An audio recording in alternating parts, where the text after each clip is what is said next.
The amount of times I talked about the Yadom Bwake exhibition that me and Bina went to go to take, I was talking for ages just because of how much information like I was excited to see her work and express my thoughts on it. But I feel like expressing and sharing my interests has only become a thing that I've gotten used to recently as well because of other people I know who do that. Like, I feel like it wasn't something that naturally came to me because I would just assume that, not that people wouldn't care, but I didn't think that it was an important part of building relationships. I feel like it is a very important part of just creating connections with people. Yeah, but sometimes you have to learn from people as well. But you have to pick. I know, but I would have rather learned from you. Sorry? I would have rather learned from you. Yeah, but I've given you my circumstances. Of course. I am really sorry for that. Yeah. You don't have to apologize. But this is what it's not something that it was like, it's your fault or something that you are lacking, but saying something like me mentioning the Mongol Empire and you saying you know about it, it's crazy to me that you would never like just tell me while we're eating. Like, it just boggles my mind that you wouldn't say, let me tell you about something today.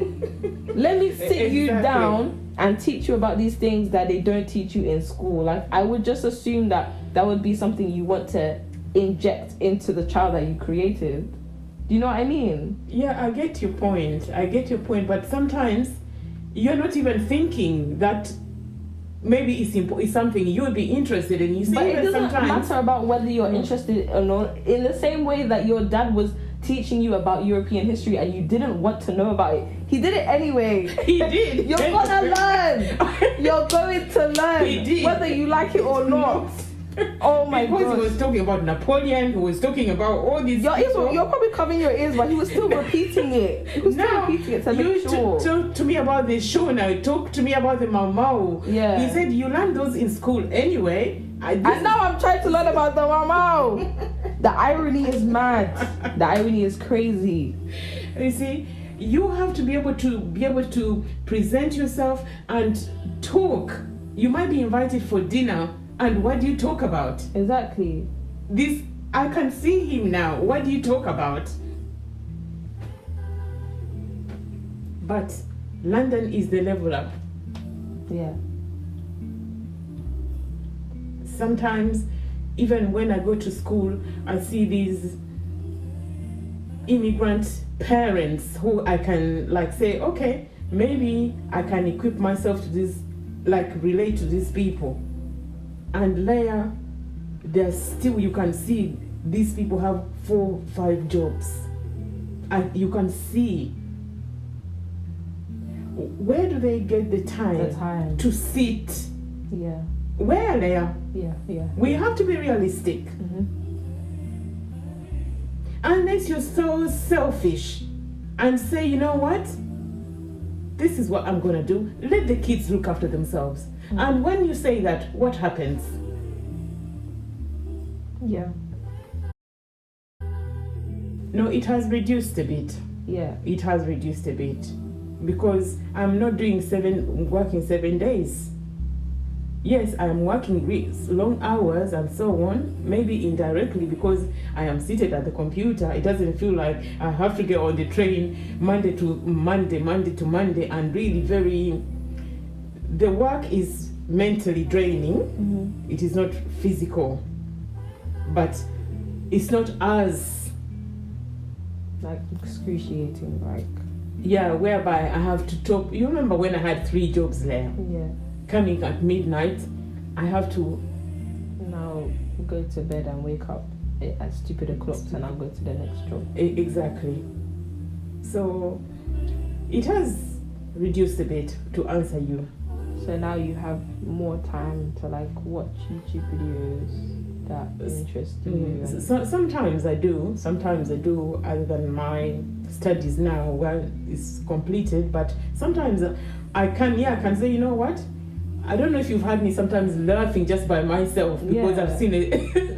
Silly. It makes me really happy. It makes me so happy to just hear you laugh in the middle of the night. There is this let me call her a woman. She played Whitney Houston. Mm-hmm. She's a Naomi something.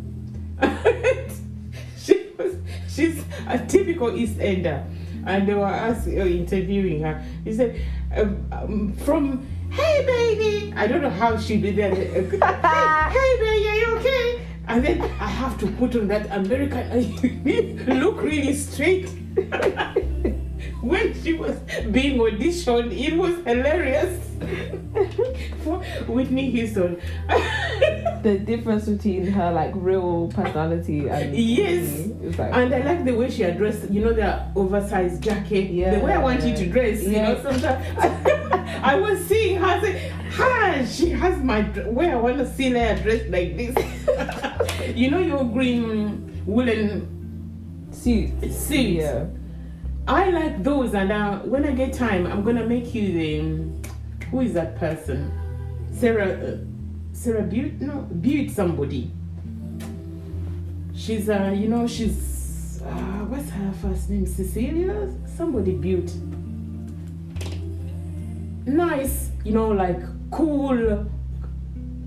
I'm gonna call them satin clothes, shirts and trousers and stuff like that. I'm gonna make you one, and I'm gonna make myself one as well. I hope I get the fabric. Really too good quality stuff. But she made me laugh the way she was saying, hey babe, or something like that. Hey babe. You're right. You're right. She said, this is how I speak.